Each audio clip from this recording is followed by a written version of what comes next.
ஏ கண்ணத்தை பழுக்க வச்சிருப்பேன். ஜாக்கிரதையா இருந்துக்கோ.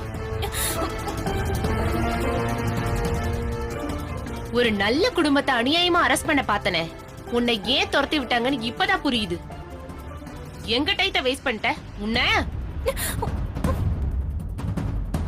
ஐயோ, விஷயம் தெரியாம மாட்டிக்கிட்டுமே, சமாளிச்சாகணுமே. சமாளிப்போம். ஏ அஞ்சலி, என்னடி பண்ணிட்டு இருக்க?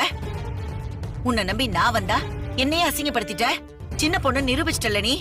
இனிமே இந்த மாதிரிலாம் பண்ணக்கூடாது, புரியுதா? வீட்டுக்கு வா, கம்பிய நல்லா பழுக்க காய்ச்சி கால்ல சூடு வைக்கிறேன். வா. ஹலோ மேடம், நில்லுங்க. எங்க போறீங்க? நீங்க 2 பேரும் பண்ணது சாதாரண கிரைம் இல்ல, ஃபோர்ஜரி. உங்களை கொண்டு போய் லாக்அப்ல வச்சு நல்லா விசாரிச்சு தண்டனை வாங்கி கொடுக்காம விட மாட்டேன். மேடம், இவங்களை கூட்டு போலாமா?